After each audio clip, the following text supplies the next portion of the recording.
Hi, welcome to session 4 of History 3380 World Civilizations.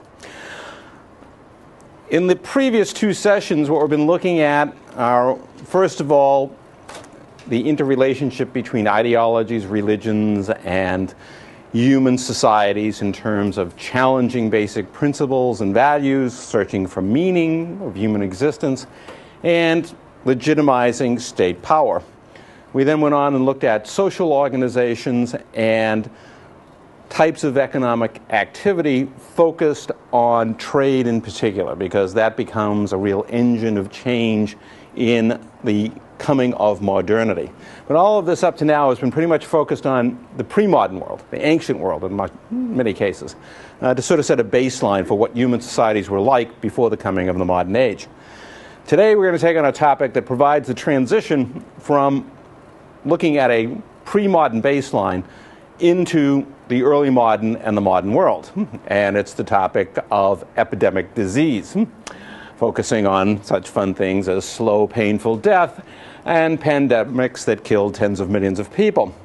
What we're going to look at is both how epidemic disease affected the ancient world and then how its impact spread dramatically with the coming of what we'd term the early modern age, and how it dramatically altered human history in many ways as a result of its vast spread and impact, when epidemics that might affect a city, a region, a single society became pandemics affecting enormous populations stretching across not 1, 2, 3, but multiple state systems. We'll see that process in the early modern world, and also talk to some degree in the second part of this session about disease in the modern age and the contemporary era and what the potential is for change in modern society. So epidemic disease provides a transition topic going from this looking at human societies before the modern age into the modern age itself. So let's get started by looking at disease in the ancient world. If we look at that first slide, disease is closely related to a variety of factors that influence its prevalence, its intensity, and one of them is climate. A simple fact is that humid climates, moist climates, are far more receptive to the development of human diseases and the transmittal of human diseases than drier climates. That's because so many diseases are bacteriologically based, and bacteria flourishes in humid environments. As a result, human societies that were primarily planted in drier climates tended, on the whole, to suffer less from significant disease than did societies which were located in more humid climates.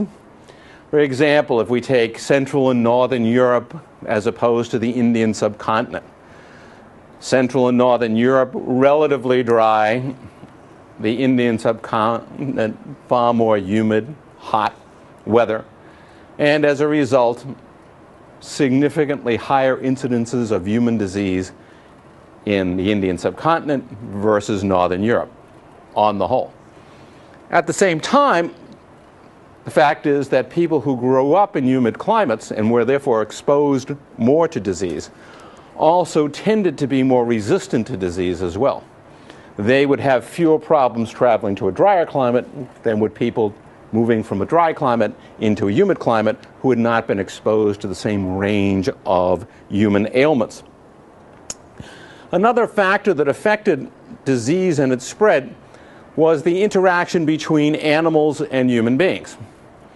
As sedentary societies emerged after the development of horticulture, in other words, the cultivation of crops, around 5,000 years before the contemporary era, as people began to settle in villages and to raise animals, chickens, sheep, whatever, and keep them in close proximity to their habitations, the opportunities for disease exchange from animals to humans became far more likely.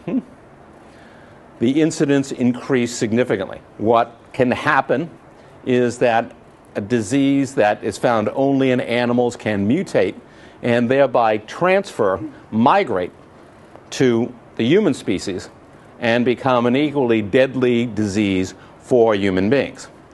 You know, the term chickenpox isn't just by accident. Now, that's where the pox came from, the transfer of animal disease to humans. Of course, we all know about avian flu now, and scientists are closely watching the possibility that avian flu is making that jump, that transfer from birds to human beings, and could, of course, become potentially a global pandemic. Another factor that affected human disease, both in the ancient world and in the modern, is human pollution. Aside from the fact that when human beings gathered in villages and towns, they brought animals with them and increased the possibility of transfer of disease, the fact is, as they gathered in increased concentrations in towns, villages, and cities, they tended to pollute the heck out of their environment.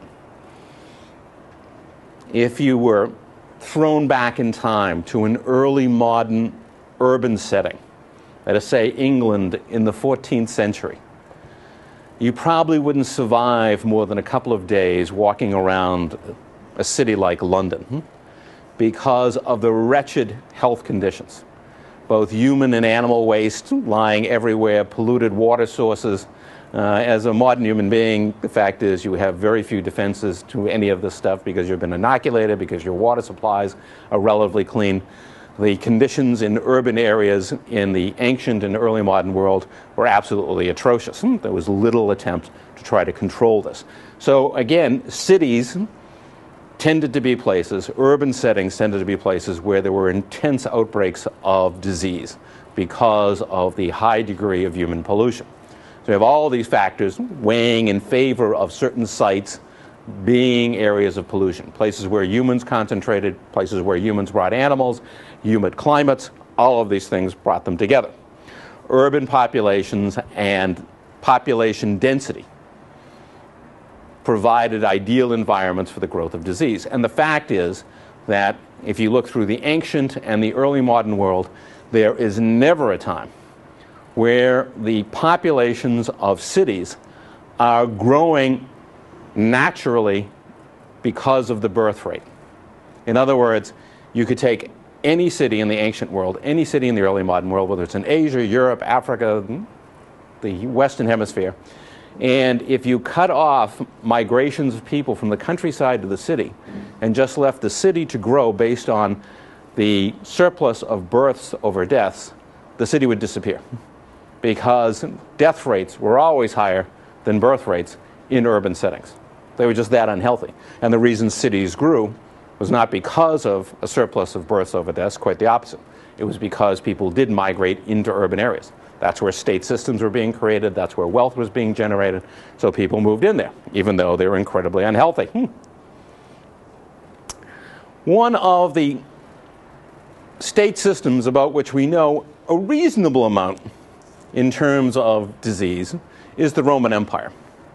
And I say a reasonable amount, and that means not a heck of a lot.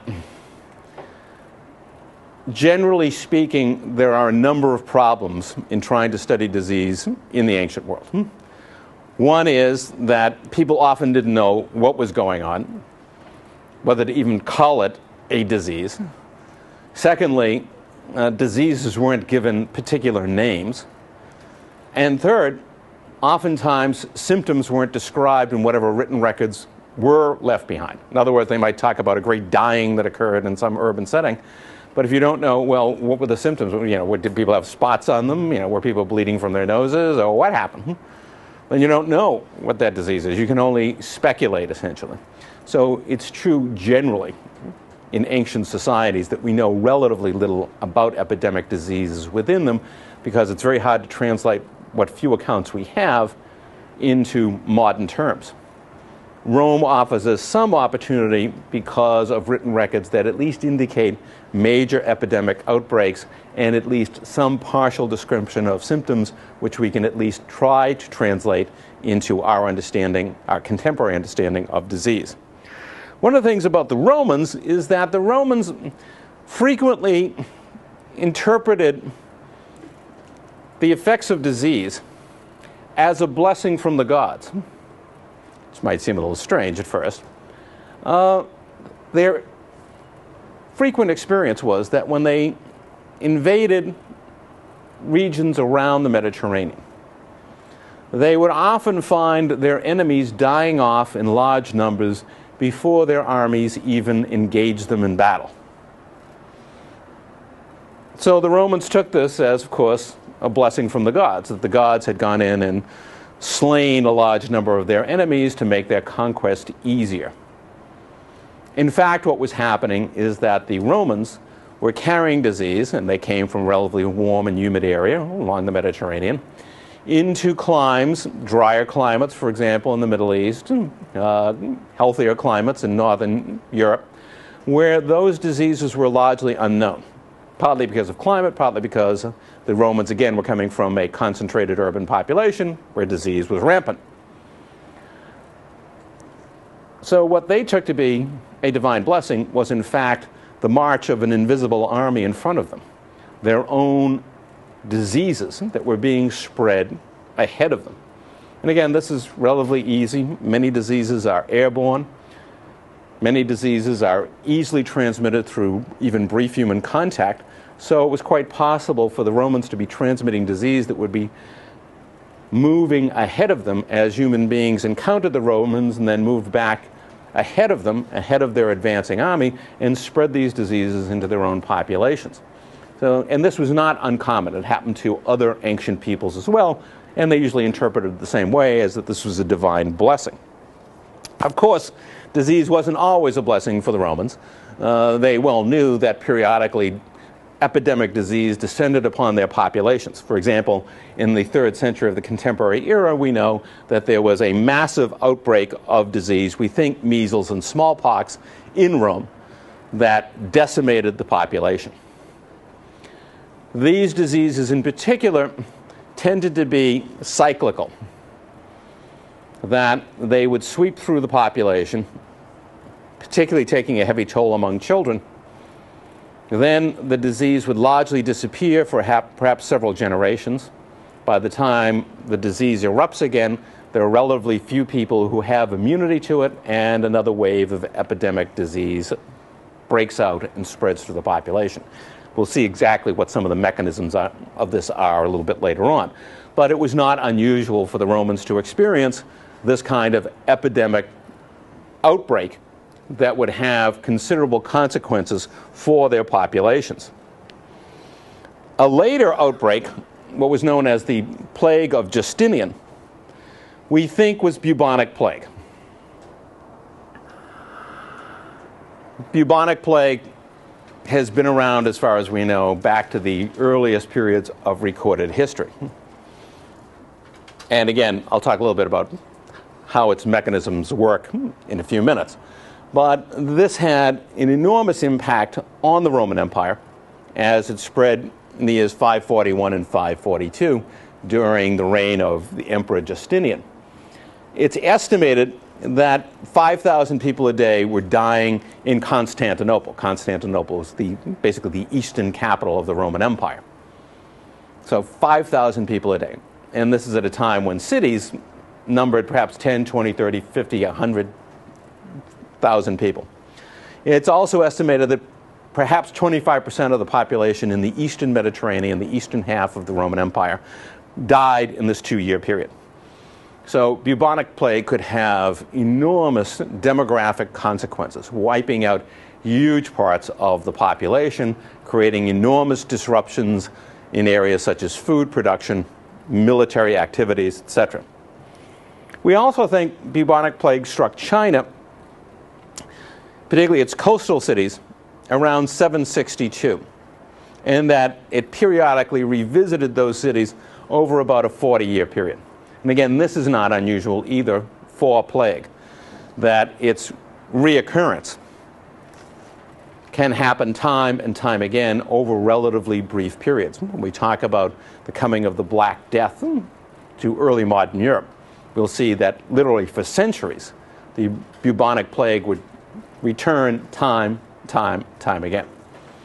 Now, usually when a disease is reoccurring that frequently, what happens is the mortality rates begin to diminish significantly as time goes on.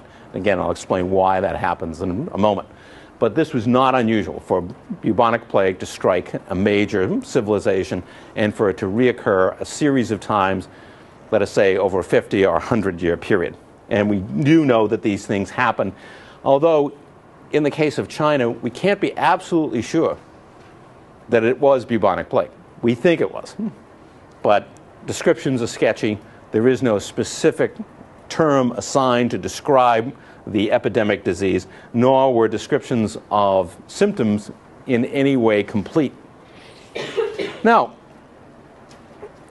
why does epidemic disease act in the way it does? In other words, sweeping in and then disappearing, then coming back and coming back again, but apparently having less and less effect over time. One of the things that happens to populations is that when an epidemic disease breaks out, it will often take an enormous toll. 15, 20, 25, 30, 40% of the population, even higher, as we will see when we talk about the Western Hemisphere later on. So it can take an enormous toll in mortality as it first sweeps through a population. However, when it does that, there are inevitably survivors. Most of the population usually survives. And one of the reasons for that, outside of some people are lucky enough not to be exposed to it, but aside from that is the fact that some people have some degree of natural immunity. This may be, and usually is, partial immunity. It's not that they won't suffer some symptoms of the disease. It's just that for these people, the disease will not be fatal. As each reoccurrence takes place, this process means that more and more of the population that does survive is going to consist of people who have some degree of natural immunity. So as the disease revisits a population, it's increasingly killing off those people and their descendants who don't have some degree of natural immunity, leaving behind largely a population that is made up of people who do have some natural immunity. And that is why, over time, usually the effects of an epidemic disease will subside, will become less severe. Mortality rates will drop with each new visitation because more and more of the population that's left behind has some degree of immunity. Another reason why rates of mortality may decline is because diseases themselves mutate. Whether you're talking about a bacteria, a virus, the fact is that these organisms usually start out as non-lethal bacterial or viral bodies. And only with mutations in their own genetic structure do they become a threat to either animals or human beings. Further mutations may take place over time, and the same disease which caused high percentages of fatalities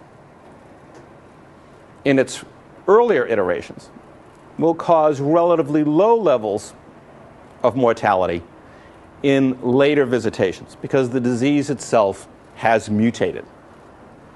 This is true, for example, for most of the sexually transmitted diseases that exist in the modern world. If we go back 1,000 years, you'd find that these diseases had incredibly high levels of mortality. Those have diminished over time, not that you can't still die from one of them, but the degree to which people are at risk from one of these diseases in terms of actual death has diminished significantly over time, in part because of the mutation of the diseases themselves. One thing distinctive about the ancient world is that people were separated from each other by long distances. Yes, there are major civilizations in the Mediterranean, in Asia, in Africa, in the Western Hemisphere. But usually long distances separate these major social concentrations. Populations thin out at the borders of the major civilizations, whether it's China or Southeast Asia or Europe.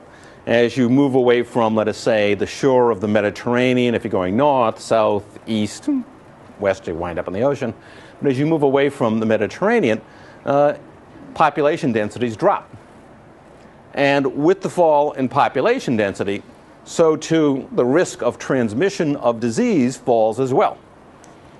So what happened in the ancient world is that, yes, there'd be a horrific outbreak of epidemic disease, let us say, in the Roman Empire, but it pretty much stopped in the Roman Empire. It might be a horrific outbreak of disease in China, but it was confined to China, and in the case that we just looked at of bubonic plague, confined largely to the coast, where there were large concentrations of people in urban areas.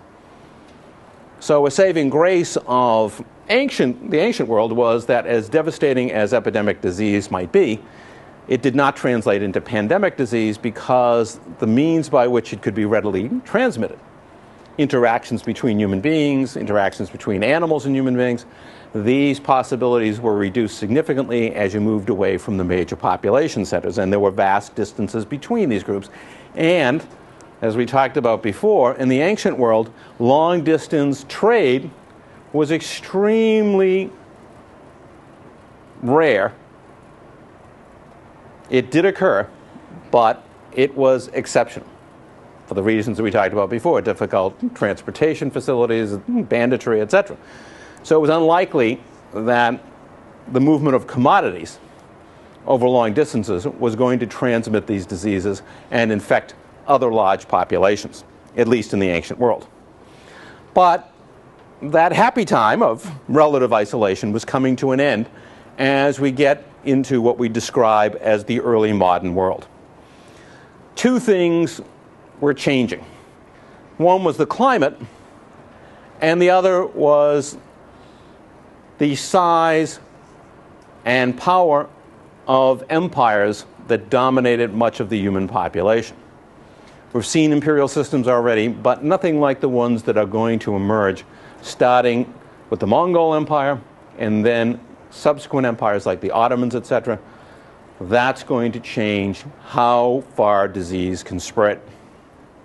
First of all, in terms of climate change, one effect of this was that the shift from warm to cold climate in Europe created conditions that were ideal for the spread of epidemic disease. For about 300 years, leading up to 800 of the contemporary era, sort of the last few centuries of the Roman Empire, things were actually rather warm in Europe. A warm climate meant that rather than Europe having one growing season, it now had two. So you could plant two crops in a year. You could essentially double your production of food. That meant that more people were likely to survive to adulthood, because one of the principal reasons that people died before adulthood was famine, food shortages. Also, with people having more adequate supplies of food, rates of procreation, in other words, births, were going to increase.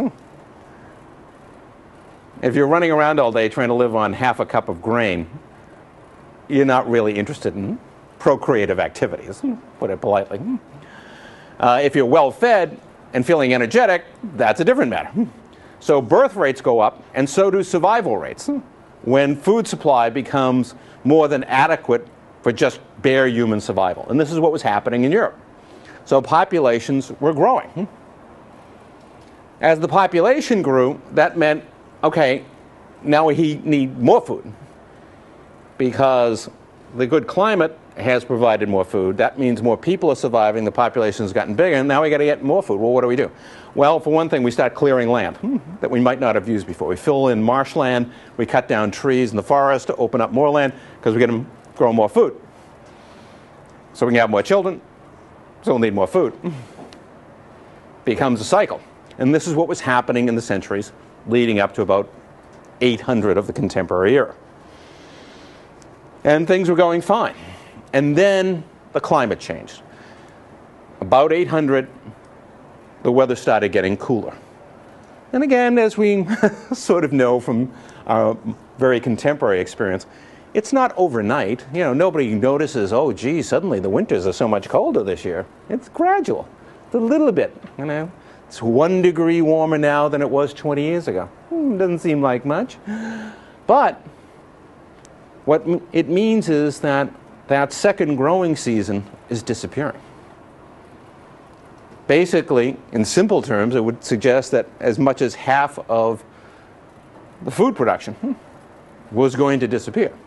It's never quite that bad, but you don't have to lose a lot of food production to start facing famine and starvation again. And that's what was happening in Europe by the time we get to about 1200 of the contemporary era. Things were getting colder. And that meant food supplies were declining while population growth was continuing. So by 1200, there's a lot of stress building up in the system. This has been a slow process, but stress is building up in the system because it's getting harder and harder to meet the food demands of this population. Now, we saw a somewhat similar situation with the Mongols. We were talking about them last time, and the creation of their particular form of a trading empire. Their response to decreased pasturage because of the colder weather was, of course, to launch this massive military expansion, sweeping over Asia all the way into Europe. And we also saw what that did was create, at least for a brief time, a single, relatively stable, land-based empire that connected Asia to Europe. And what it meant was that trade routes that had been intermittently maintained, that had been subject to dangers from banditry, etc., suddenly those trade routes began to blossom again because now there was protection. Now the roads were being maintained. Now there were standardizations of laws making trade easier. So now trade is starting to flourish from Asia to Europe by 1200 because of what the Mongols are doing. So we get Europe over here, they have a problem with food supply because of cooling weather. The Mongols had a problem with decreasing pasturage, and they solved it by creating a stable, for a period, land-based empire connecting Asia to Europe. Without knowing it, two groups of human beings were setting up ideal conditions for a massive pandemic. It's not what they intended, but that's where all this is heading.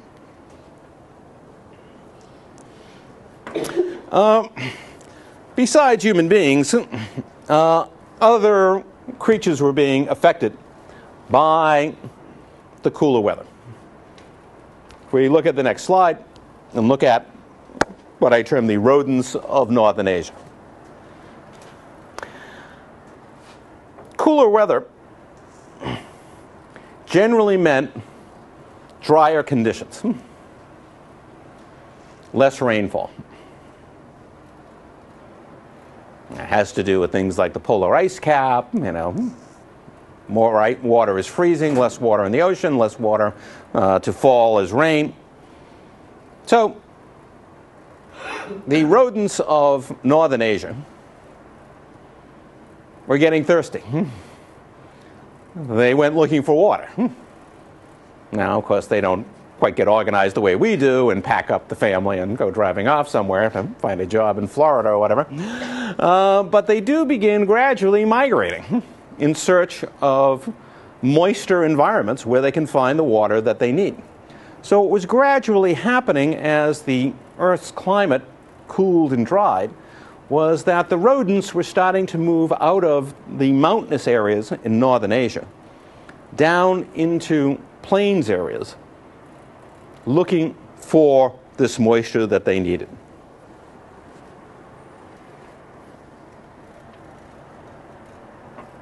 Now, the rats, as they migrated, were often carrying forms of bubonic plague. Now, this is not unusual. Rats are a very common host for bubonic plague. It's just that rat populations that carry the disease tend to be isolated in sparsely populated areas. Periodically in this country, you'll hear about an outbreak of bubonic plague. They don't call it bubonic anymore. They just call it plague. It's upsetting to people. And they have bubonic plague. We're all going to die. Well, yes, eventually, but probably not from bubonic plague. When people hear bubonic plague, it kind of upsets them, so they just say plague. But periodically, you'll hear, particularly Native American reservations in Arizona and New Mexico, that there'll be an outbreak of plague. And that's because some of these rodents, again, it may be dry weather that prompts them to start migrating out of their existing environment.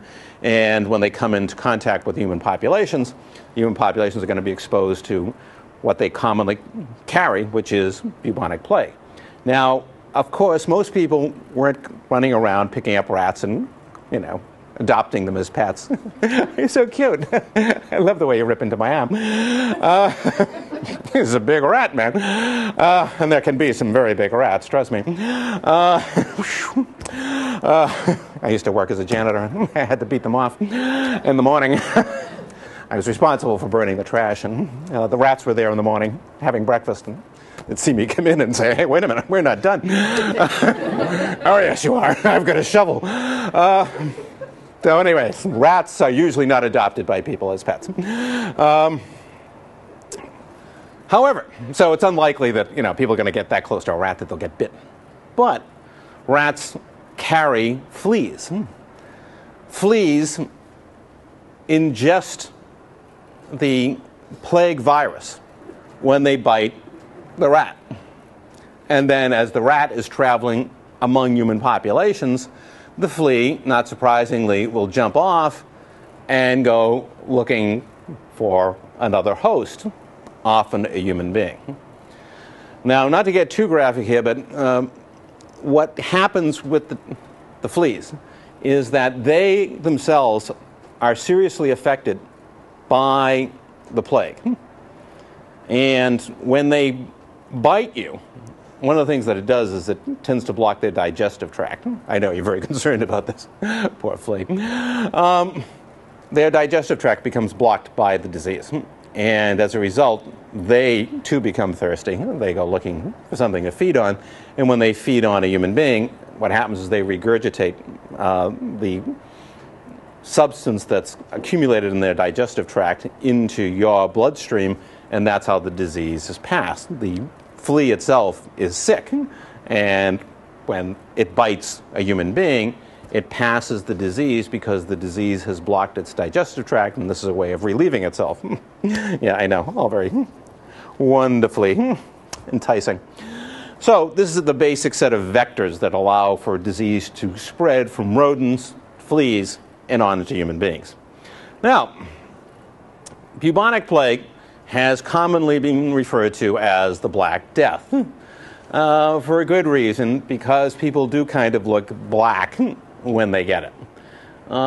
Essentially what happens is that the plague causes your blood vessels to break down, and you start to hemorrhage.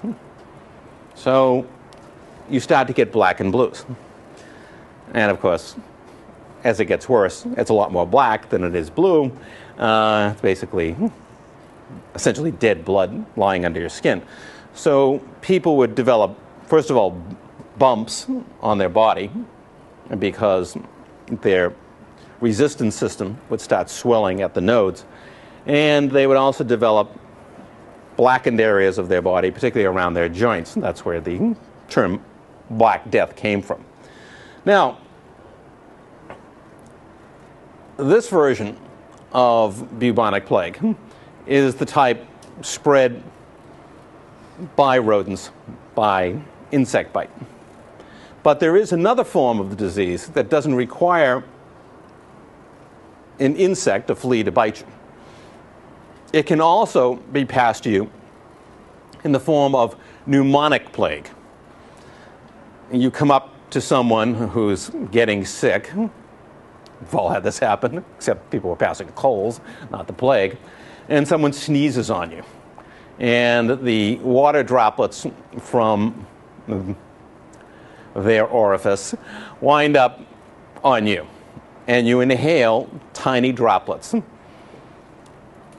Those droplets that are infected with the plague enter your respiratory system, and you get pneumonic plague. The important difference for you is that you'll be dead a lot sooner than somebody that picked up plague by being bitten by a flea. It takes longer for the plague to kill you when it enters your bloodstream as a result of a flea bite. When it enters directly into your respiratory system, the disease's effects are much more rapid. You can be dead in a few days. If you're getting it from a flea bite, you probably last weeks, at least, maybe as long as 5, 6, 7 weeks, if you're lucky. Well, I don't know if it's that lucky. So there were really two ways in which the disease was spread. Flea bites, the slower death, and then through small droplets of moisture that you might inhale, and that was a much more rapid death through pneumonic plague. All of these factors were coming together after 1200.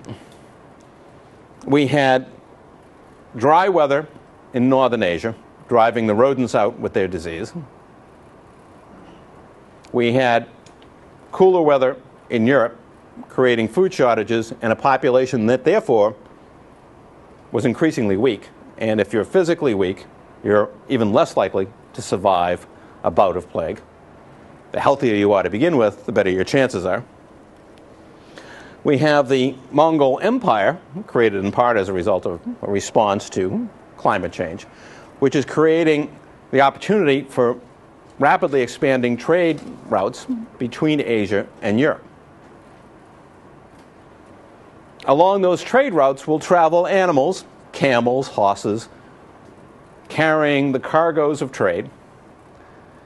And as the rodents spread south with their fleas, some of those fleas eventually hop a ride on a local camel or horse, and off they go. They're headed for vacation in the Eastern Mediterranean.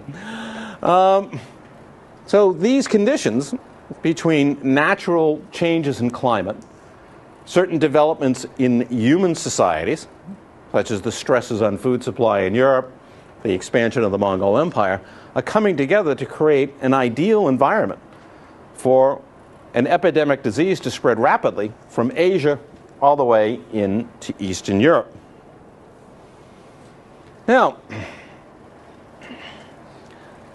the Mongol Empire in China was going to be affected by these conditions. It's not like, oh, well, they passed it on and we're the ones that suffered, right? People in Europe. Now, the Mongol dynasty, the Yuan, would also suffer the effects of what we believe is bubonic plague. Again, we can't be sure because descriptions of the disease are almost non-existent. We just know there was this enormous dying off and some kind of epidemic disease, and it seems perfectly logical, given what we do know about the spread of the disease further west, that this was bubonic plague. Now, the Mongols had a variety of problems. Their maintenance of the levee system and the irrigation channels had not been the best in the previous, half century or so. There had been floods, and there had been breakdowns in the irrigation system. Food shortages had resulted, and therefore there had been outbreaks, serious outbreaks of famine in the Yuan Empire. So this in itself was creating unrest within the population. But then on top of that came the devastating effects of bubonic plague about 1331. Somewhat like Europe, of course, the spread of the disease was facilitated by food shortages, which had weakened people and made them more susceptible to the fatal effects of plague. And of course, the improvement in transportation systems meant that the disease was going to spread more rapidly as goods were moved more efficiently, more quickly within the Yuan Empire itself. Now, the population figures here are for the whole population, and other things almost certainly affected this shift in population, the size of the population of the Chinese Empire, such as food shortages. That alone, warfare to some degree, would have affected the population as well. But when you look at these numbers and look at 123 million people in 1200 of the contemporary era, and then you look at 1393, about 60 years after the plague outbreak began, and you see that the population has nearly been cut in half. We know that, at least as far as written history, no experience of famine and no period of warfare ever had such a dramatic impact on the population. So certainly, well, this is not entirely the result of the spread of bubonic plague. It's clear that bubonic plague had a drastic effect on the population of China and helped to a significant degree in reducing it by nearly 50%. And it's not surprising that in the midst of this, although there were other problems, again, affecting the Yuan in terms of their relationships with the Chinese population, they were still, of course, Mongols, the problems with the rivers and the levees, food shortages, all of this was contributing to it, but the bubonic plague certainly further weakened the empire and helped bring the end of Mongol rule, the collapse of the Yuan, in 1368. Now, as disease is striking China, as the plague is striking there, it's also spreading into the Eastern Mediterranean. In Egypt in 1347, there was a plague outbreak. It's suspected, at least, and this is based largely on trade routes, that the plague probably came to Alexandria, this massive port city on the Mediterranean coast. It probably came from Constantinople. And Constantinople was another link in the trade routes going to Asia. We know the plague hit Mecca in 1349. So we can see that however circuitous the routes may be, it's clear that the disease is moving from China across northern India into the Arabian Peninsula, into the Eastern Mediterranean. Now, human reactions to this are, as we will see, diverse, sometimes bizarre, at least from our contemporary perspective.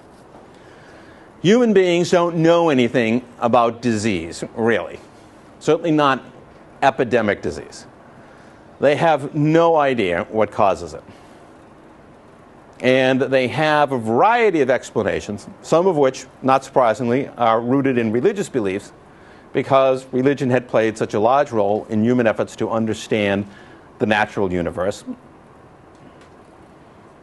In Mecca, there are accusations that the epidemic might be the fault of unbelievers.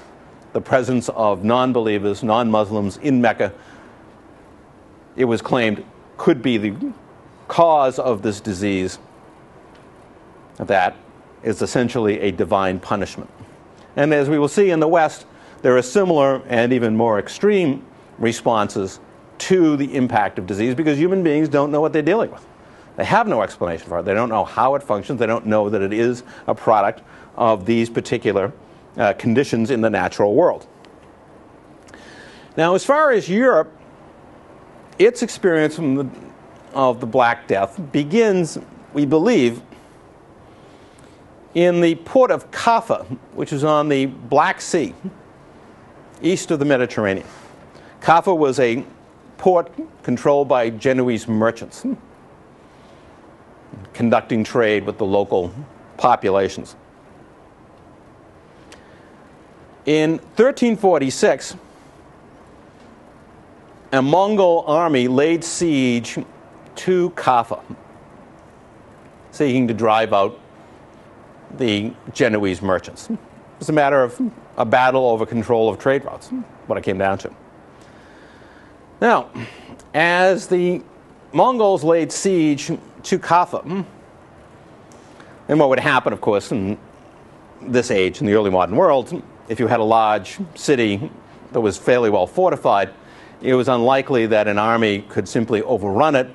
So you surrounded the city, cut it off from supply lines, and tried to starve the population out. You imposed a siege, which might last months. Some of these things lasted for years.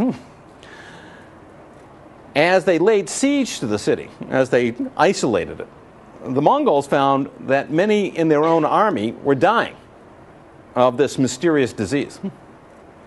And of course, that meant they couldn't afford to just sit around and wait for their army to disintegrate as a result of disease, because who knows when the Genoese might finally agree to surrender in Kaffa. So they decided on a strategy. They decided to take some of their dead, load them in catapults, and shoot them over the walls of the city.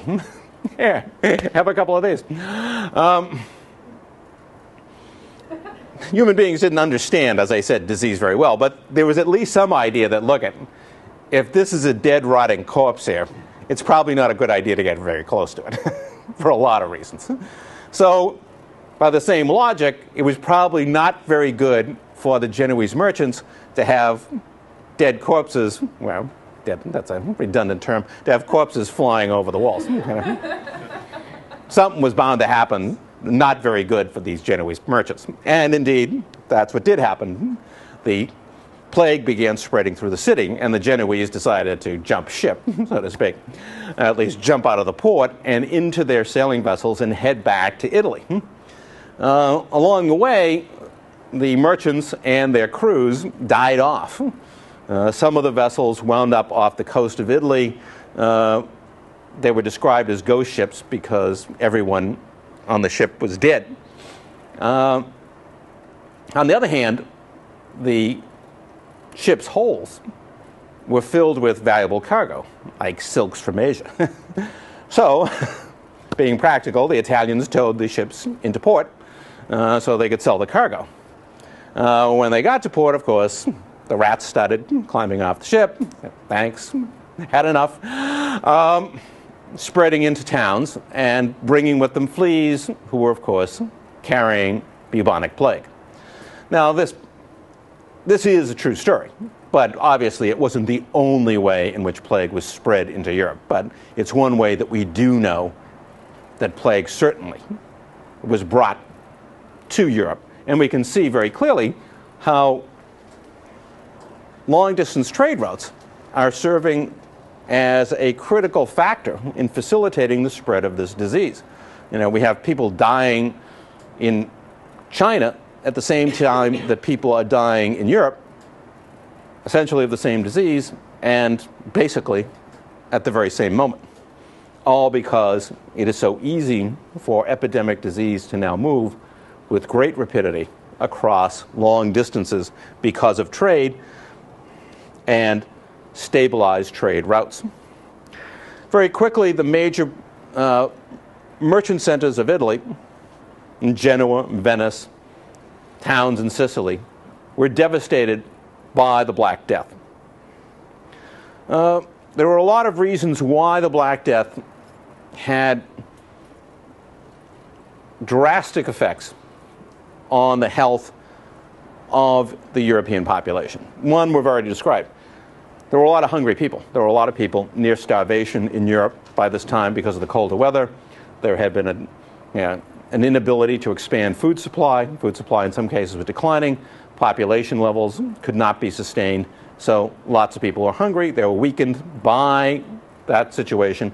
And it made it more likely, not that they would get the disease, because that was just a matter of luck, whether you got bitten or somebody sneezed on you, but their chances of survival dropped dramatically if they were already seriously ill from starvation. Another factor that played a major role was the type of construction that was used for living quarters in Europe, particularly Southern Europe. was known as daub and wattle, which is a polite term for mud and sticks. You basically take sticks and cross-weave them in making a wall, and then you plaster mud in between the sticks. You make yourself basically a hut. Now, the thing about this is that in doing this, you inevitably create air pockets. It's never, first of all, you never get the mud in all the spots, and secondly, when the mud dries, you create holes. In addition, roofing was largely thatched roofing. In other words, you take hay or take other types of vegetation and you weave it on top of the hut to create your roof. Both the walls then and the roof are ideal places for rats and fleas to run around. It's like buying yourself one of those little hamster colonies. Well, you've done the same thing here, except you thought you were building yourself a house.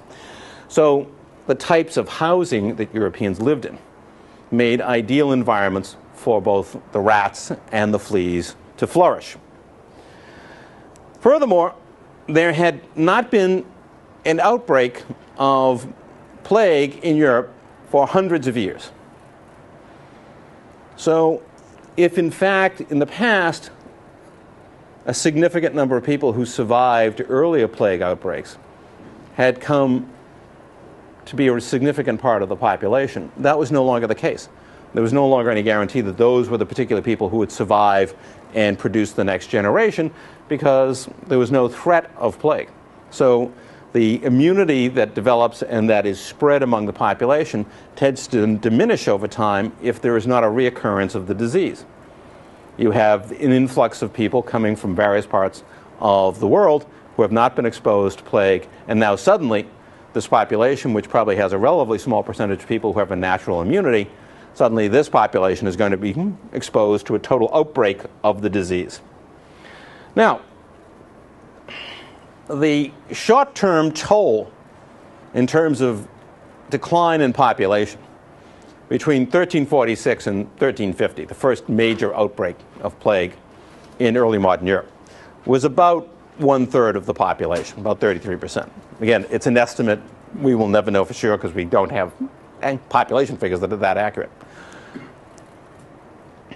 The mortality rates varied significantly, first of all, between urban and rural areas. Urban areas would be much higher, 40, 50%. Rural areas would be lower, 20, 25%. Why? Because rural populations are more dispersed, urban populations are more concentrated. If you're walking around, and the fact is that early modern Europeans were pretty accustomed to walking around with fleas. Okay?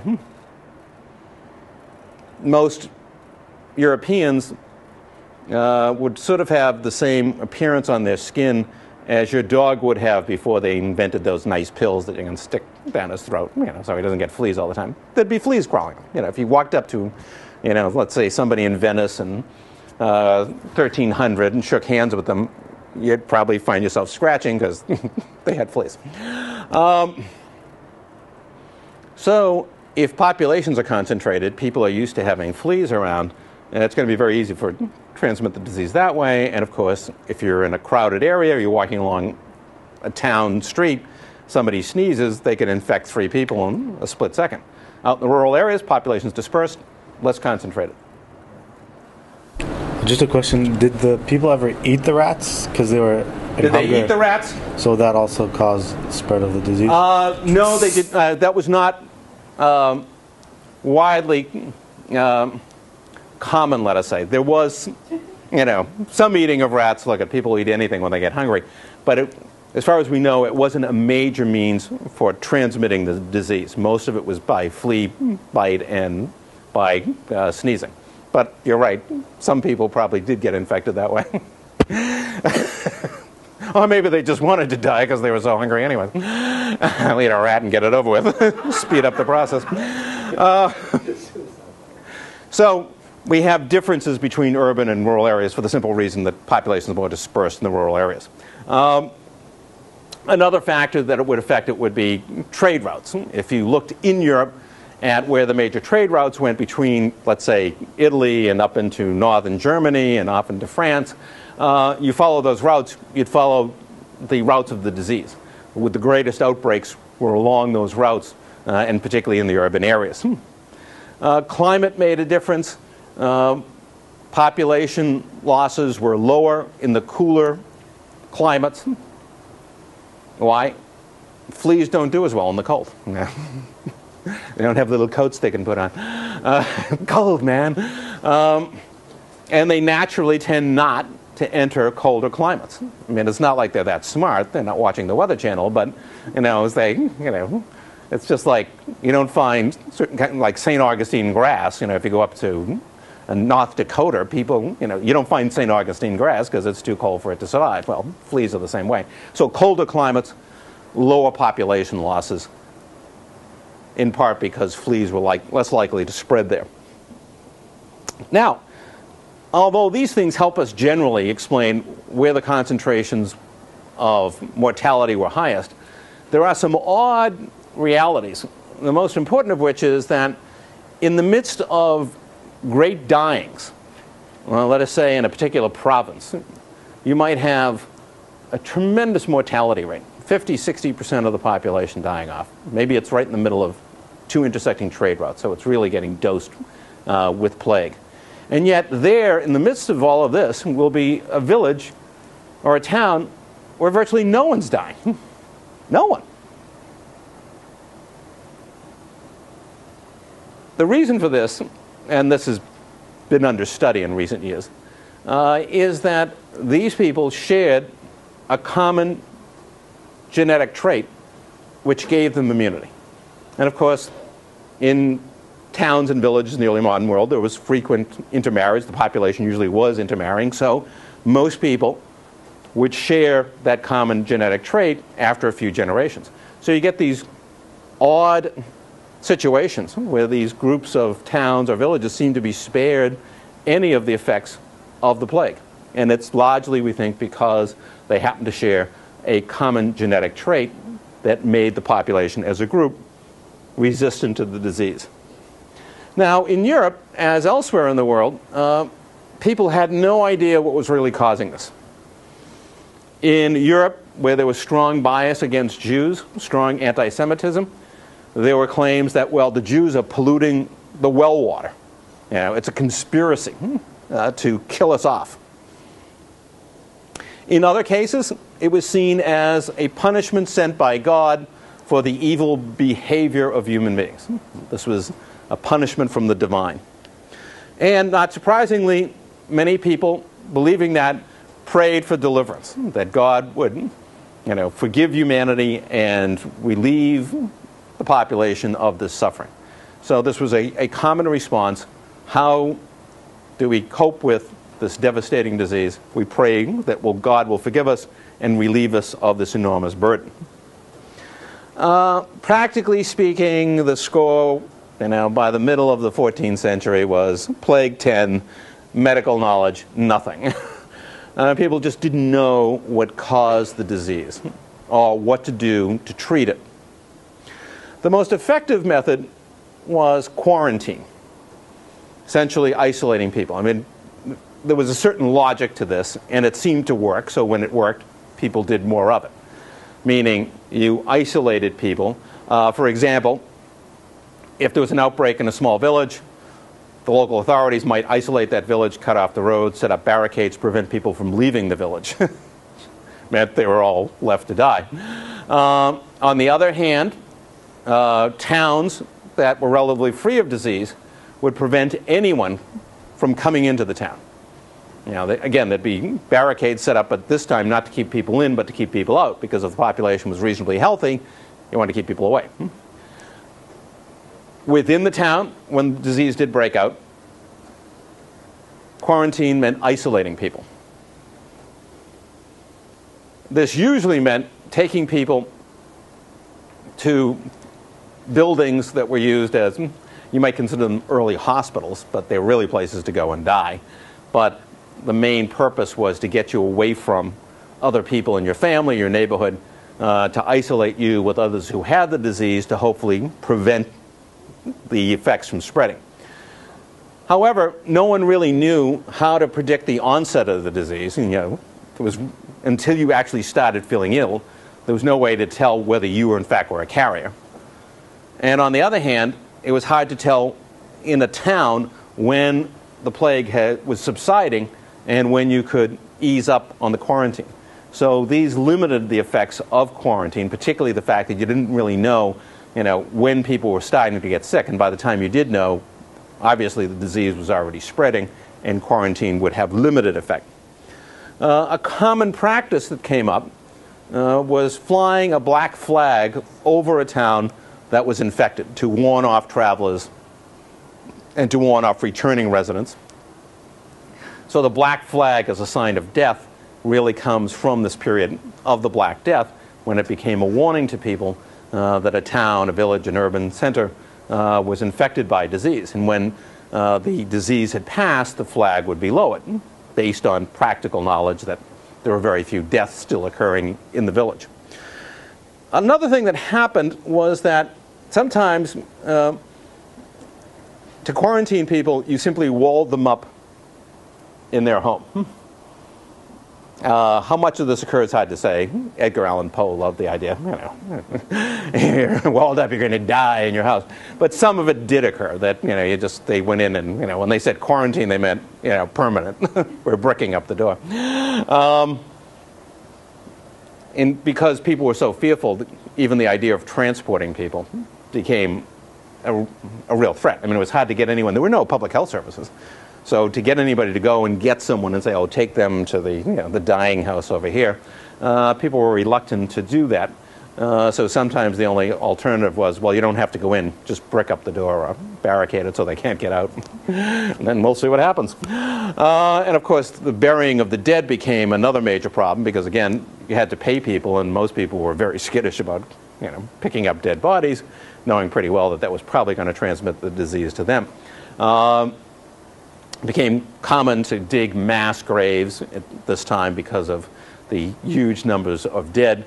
And then it became common to dig up the bones of the dead as the plague persisted so that you could make room for more people being buried. So you'd go down, after a year or two, and the plague comes back. You go to the same place you buried all those people. Now there's just, skulls and bones. You dig them all up and put them in a, charnel house. And then you bury new bodies so that you can keep the rotting corpses under the soil. It's not exactly a fun time in Europe.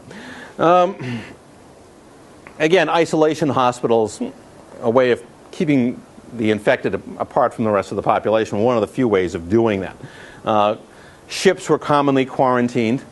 Ships that were coming from areas where it was known that the plague had broken out would often be prohibited from unloading cargo, and their crews could not leave the ship, and they would be forced to simply tie up at dock and remain there. People tried various ways of trying to cope with the plague, purchasing charms. There were superstitions about what would cause the plague or relieve you of the plague, the kinds of things you would well expect.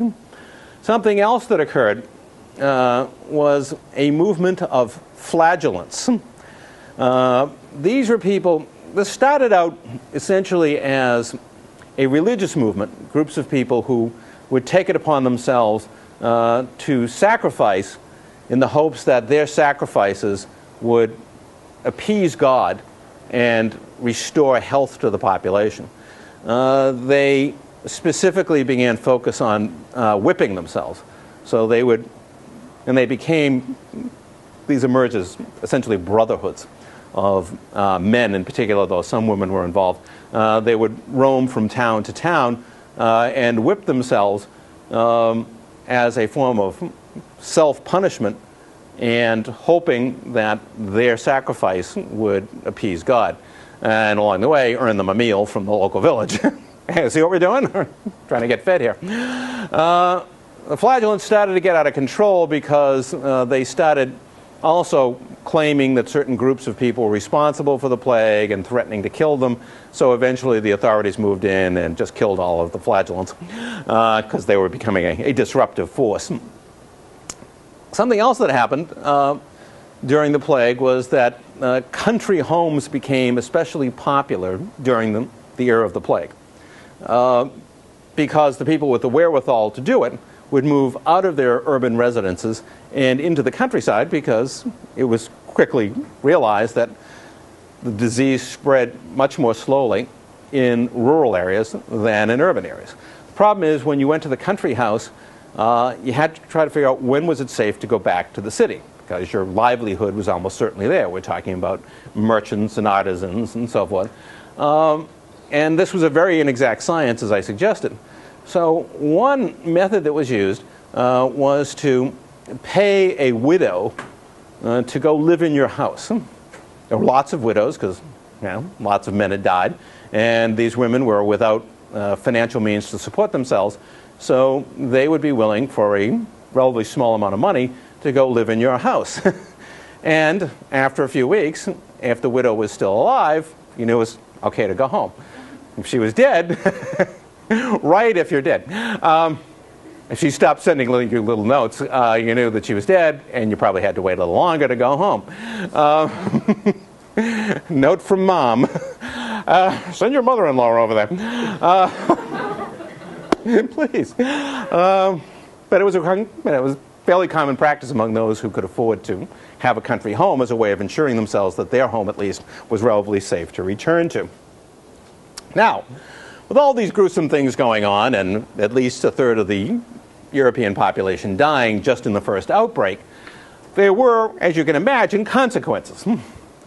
One thing is that Eastern Europe was spared, for the most part, the scourges of the Black Death, because Eastern Europe had a sparser population, it had fewer urban centers, so the conditions were simply lower population density, and therefore the disease was less likely to spread.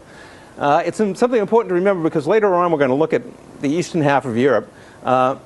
This is a good thing on the one hand. I'm sure people at the time thought we're not dead.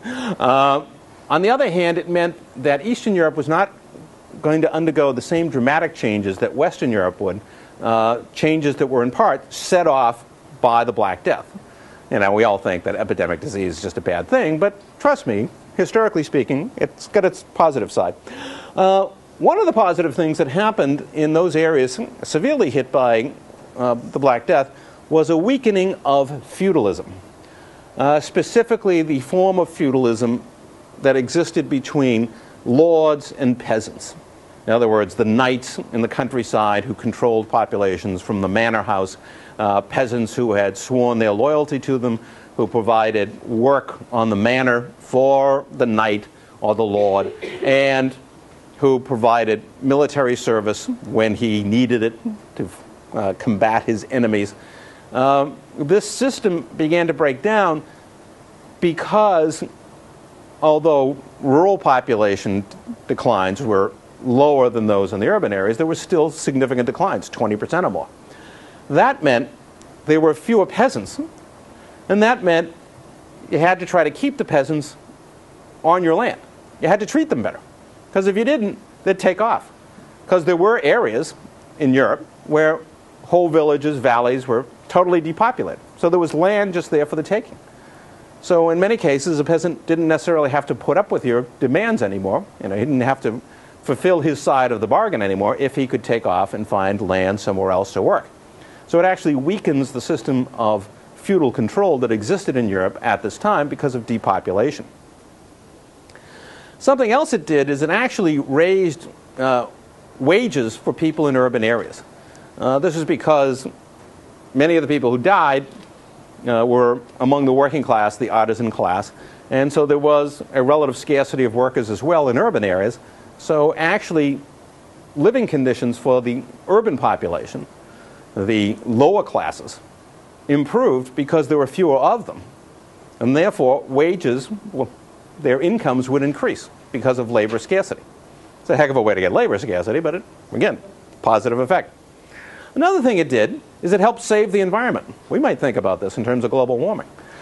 You kill off a third of the population, you can have a very positive effect. For example, you've probably heard of the Black Forests of Germany. Yeah, these magnificent stands of pine trees and so forth. much of the Black Forest, as we know it today, had ceased to exist by 1300 of the contemporary era because people had been cutting it down so that they could work the land. Well, of course, when 20–25% of the population died, the demand for land, the cutting down of trees, largely ceased. And the forest had a chance to regenerate. So the survival of the Black Forest is largely linked to the Black Death. Environmental exploitation decreased because the human population decreased. Something else that happens, and this has, again, long-term consequences in regards to what we're going to be looking at, is that the Mediterranean Sea had largely been dominated by the merchant cities of Italy. Venice, Genoa. But these cities had, of course, suffered severe population losses. Their economies had been severely weakened. And while they would survive, their domination of the Mediterranean was coming to an end. So a power vacuum was going to exist in the Mediterranean Sea. And new imperial powers are going to arise. One, Spain, and the other, the Ottoman Empire, that are going to try to fill that vacuum. So one of the reasons for the rise of the new trading empires, at least in this part of the world, is this power vacuum created by the Black Death that wiped out much of the population of the Italian merchant cities and weakened their hold in the Mediterranean. Something else that happened is that it actually was a spur to long-distance trade, at least in Europe and the Eastern Mediterranean in general. Why? Because when populations declined in regions, the merchants that survived had fewer customers. So they went looking longer distances to sell their goods. So more interregional trade, longer distance trade began to flourish because of the population decline. So some of these things are basically positive, and at the very least, some of them were going to have long-term effects on the modern world. Something else that happened is that the Christian church in Europe was seriously weakened. Why? Because so many of its educated leaders, priests, nuns, monks, bishops, archbishops, the people who make up the church bureaucracy, died. Especially monks. Monks were religious figures who lived in groups, in monasteries. These people had generally been among the best educated groups in the church, and they were often the source of reform in the church. They suffered severely in the pandemic because, of course, they lived in close quarters with each other. So again, disease would spread easily within the monasteries and wipe out a significant part of the intellectual power of the Christian church. And that, in turn, weakened the church as an institution. It also had an effect in the sense that many people lost faith in the efficacy of the church itself. In other words, its ability to influence God. They prayed, and the church saw itself as an intermediary between the people and God. So when the priest said, well, pray for God to relieve us of this, and it didn't happen, many people questioned the power of the church itself if it couldn't intervene with God and end this terrible suffering. Something else that came about was the image of the Grim Reaper, the idea of death and the immediacy of death. This came to symbolize two sort of mentalities that typified Europe in later centuries. One was the idea of embracing death, of just accepting your own mortality, your fate. That everyone's going to die sooner or later, so you might as well just accept it. A certain fatalism. And on the other side, an idea that, well, if I'm going to die, I want to live for today. A certain hedonism. That, look at, you never know when the Grim Reaper is going to show up. So you might as well live your life to the maximum. So we have one side that sort of takes a religious viewpoint that, look at, we're all destined to die. We should be preparing ourselves throughout our lives for our deaths. And the other side that says, hey, live for today. The epidemics would continue to spread through Europe for several centuries. The last one occurring in Marseille in 1720.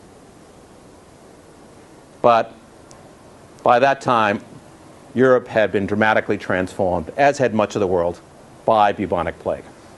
Next time we're going to look at epidemic disease in the Americas and the rise of trading empires there, and epidemic disease in the modern world.